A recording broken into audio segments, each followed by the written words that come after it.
Hey, what's up, everybody? Welcome to the Average Joe Dividend YouTube channel. It's Monday, so you know what that means. It's time to buy some more dividend-paying stocks. If you've been following this journey, welcome back. If you're new to the channel, please subscribe so that you do not miss future videos. Also, please click the like button to help grow this channel and get the word out on dividend growth investing. Getting paid just for owning stocks. This is what dividend growth investing is all about. This is my weekly buy video, and my current strategy is to deposit $100 of my own money per week and let the portfolio do the heavy lifting for me going forward. All dividends received will be reinvested back into that stock from which it was received. My goal is to put this money to work for me in the long term to build a growing and reliable income stream. I am a long-term buy and hold investor who focuses primarily on individual blue chip stocks as well as ETFs and CEFs. What we're looking at right now is my taxable M1 stock brokerage account. My Average Joe dividends account right now, we're just over $240,000. We can see over the last year that I wasn't at the $200,000 mark. We can see we dipped below, even lower, it's in 192, and we've pretty much been on an upward trajectory over $240,000. And this portfolio, it consists of 3 slices. I'll leave a link below so you can see what all those slices are. I have them divided into ETFs, my original dividend portfolio, and then I added 12 more. And we'll just take a look at the holdings really quick.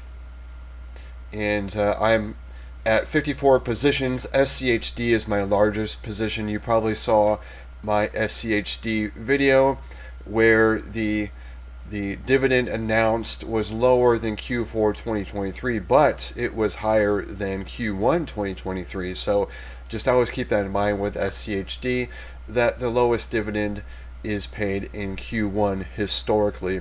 But you can see SCHD is by far the largest position, with BST at number 2. AbbVie, the individual position, is the largest in here. But I'll just scroll down really quick, and again, this is from largest to smallest holdings. And you can see most of these are just common household names, like Procter & Gamble and things like that. American Express, Cisco, Coca-Cola, Starbucks, Hershey's, things like that. And just to let you know, this portfolio, this is 15% of my net worth, so this is more of a hobby portfolio. I know it's pretty substantial, but most of my net worth is wrapped up in ETFs like VTI, VU, SCHD. So what I'm doing here with these individuals stocks, at least my advice is I would concentrate more in the ETFs. But the purpose of this video is to see what my buys were in this, for Monday today. So what I've been doing is I've been picking 5 stocks and putting $20 into each of those. And we can see there's a $100 deposit that went in this morning. And then there was an additional $9.17 in purchases, and that was a dividend drip. Looks like a penny of it was left off BlackRock. So I did a dividend drip back into BlackRock, and the 5 other buys are the $20 a piece. So we'll see what those are, and I'll show you after we read this off really quickly. I'll show you what the effect was on my dividend income. So first up with Starbucks, they are pretty close to they're just pretty much at $90. They could go in the 80s. Who knows if they keep going down, but I thought Starbucks is at a good value. Procter & Gamble, they're going to announce their dividend increase in April. We'll see if they can beat that 3%, so I picked them. BlackRock, again, that's a dividend drip. Verizon has been doing better recently. I have a pretty good chunk there, so I decided to put $20 there in Verizon. JP Morgan, they had a nice dividend increase of 10%, so just trying to build more JP Morgan. And their ex-dividend date has not come up yet. Same with Cisco too. I own quite a bit of Cisco, and added to that position before the ex-dividend date. So I'm going to click over to my Google Docs spreadsheet. This is where I track all these positions, these 54 positions. You can see I have the company name, ticker symbol, the share price. Uses a simple Google Finance function to pull that, so it's live. and number of shares, and that's using the VLOOKUP in my M1 data tab below. And we're actually going to change that in the 6 positions where I bought fractional shares. The shares and cost basis will be changing for those. So rather than having to type in the shares and the cost basis, it's going to be a simple copy and paste. Don't have to use a service for it or wait for it. I know Plaid, other services have a 24-hour delay or more.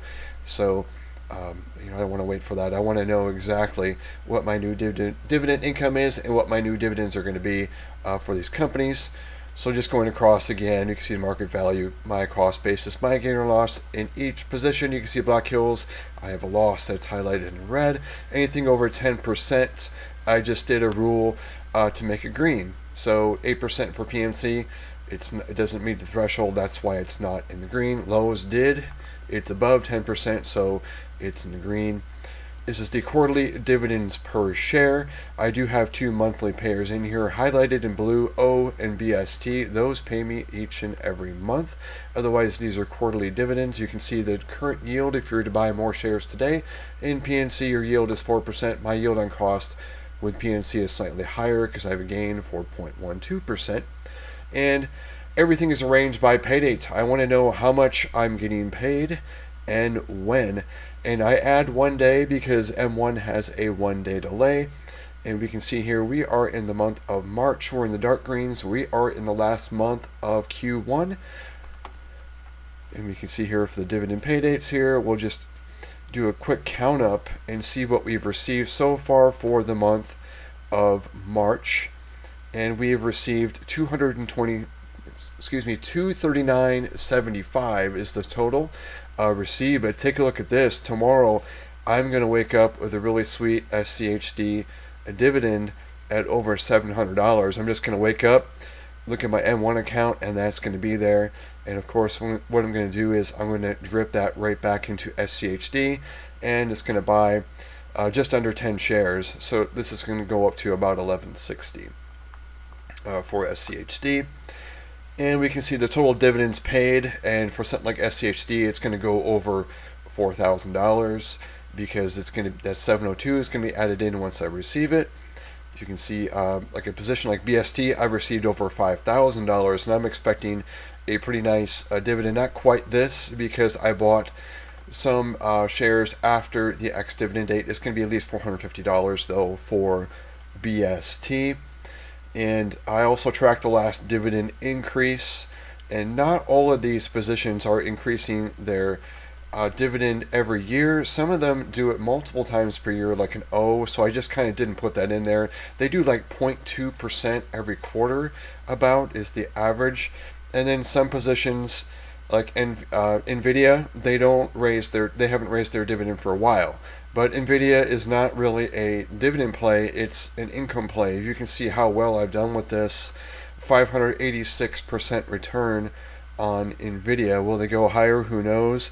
But I'm just going to keep them in here. I don't want to sell them and have that capital gains tax hit. So I'm just going to keep them in here, and I'll collect my 16 cents on March 28th. And we can see, the last dividend or increase percentage, and also the likely month. So we can see when some of these are going to likely pay their dividends. I mentioned Procter & Gamble. That's one of the positions where I put $20 in. And last year they increased their dividend by 3% in April. So I'm hoping for at least 3% in April as well for Procter & Gamble, and they can increase this to maybe 97, 98 cents around there. So it looks like they do decimal. Right now it's at 0.9407, so it won't be an even penny probably on what their next dividend increase will be. So next, what I'm going to do is I'm going to grab that data from M1, and what I do is I go to the Holdings tab, and what we're going to do is we're going to update that M1 data tab I mentioned before, and it's going to update those 6 positions for the number of shares and my cost basis. Just do a simple copy. I grabbed everything starting with the name column, and I'm going to do a paste special on the M1 data tab. And the M1 data tab, all it does is it's going to extract information, 2 things really, just the shares that I own per position. You can see SCHD right there at 1150 shares, and then my cost basis. That's really all I'm doing for every single position, and it's going to update that. Before I do that, we'll just go over here real quick And what it's going to do is it's going to change the monthly cash flow average as well as quarterly and annual. So remember this 886.10, it's going to go up slightly. We're talking maybe like 25 cents. So it's going to be like 886.35, but all I did was a $100 deposit in the BlackRock Dividend drip. So we'll see what it is here in just a second. We'll go back to the M1 Data tab, do a pay special, and it's going to update that right there. It's done. So we went from 886.10 to 886.41, and I track every move I do within this portfolio, whether I sell a stock, I buy more stocks, I do a dividend drip, or there's a dividend increase. All those things are going to have an effect on my cash flow, whether it's monthly, quarterly, and annual. But I've just been tracking the monthly and on the tab over here called monthly average dividend tracking. So we'll put the 886.41 in there. I'm going to scroll all the way down a little bit too far. And again, that was 886.41.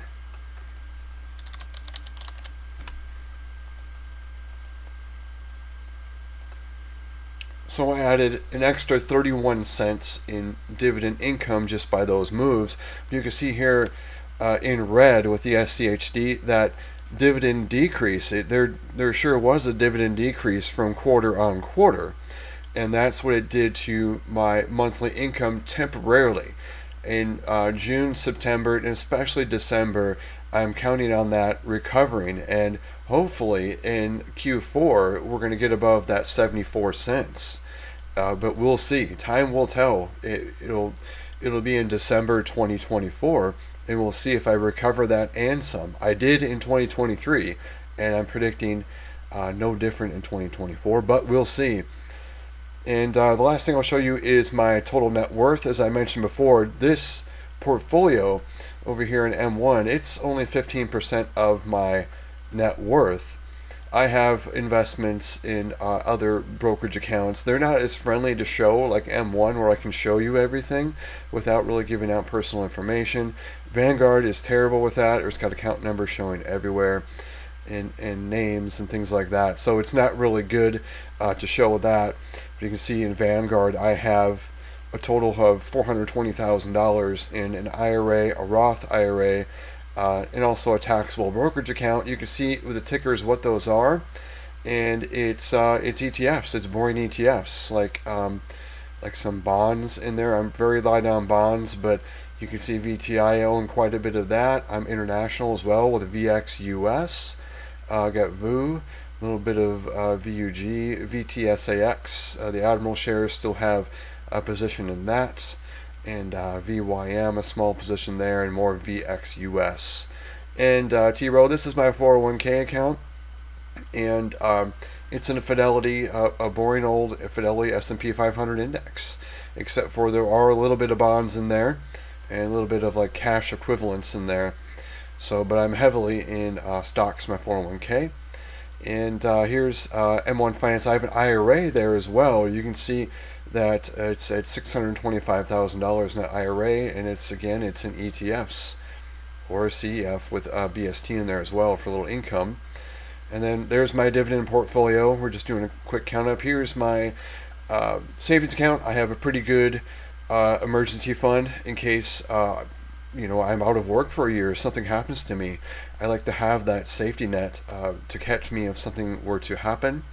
And about $6,000 of that's going to be gone because of taxes here, but I'll still have about $75,000 left, and of course that'll be built back up. Capital One, just small amounts in there, and home equity, and that's just based on Zillow and a good estimate of what my home is worth, or what my equity is on my property. And then this is my liabilities here. I have about $1,000 on a credit card. Of course, I pay my balances in full every month. I don't believe in carrying credit card balances. Now, that's not to say I did in the past when I was in my 20s, where I had student loan debt, had credit card debt, and things like that, and worked like crazy to pay that off, and said never again, and haven't done that for quite some time. So here's my net worth at over 1.5 million. So this is, it changes constantly with the market, because these are pulling live numbers. So $1,579,493 right now is my total net worth. So I like to show this to let you know that, hey, I am really diversified in ETFs and things like that. I know some people say, why have all these positions in this portfolio? For me, I like following all these companies, and some of the like SCHD leaves out some of the companies that I want to invest in, and some of them I want to invest a little bit more into them. I have a better feeling about them. But of course, I have the ETFs as a safety net. So thanks for sticking to the end of this video. If you got any value from this video, please click the like button. Also subscribe so you do not miss future videos. Let me know in the comments below, and let me know what you bought this week. Everyone, take care and have a great week.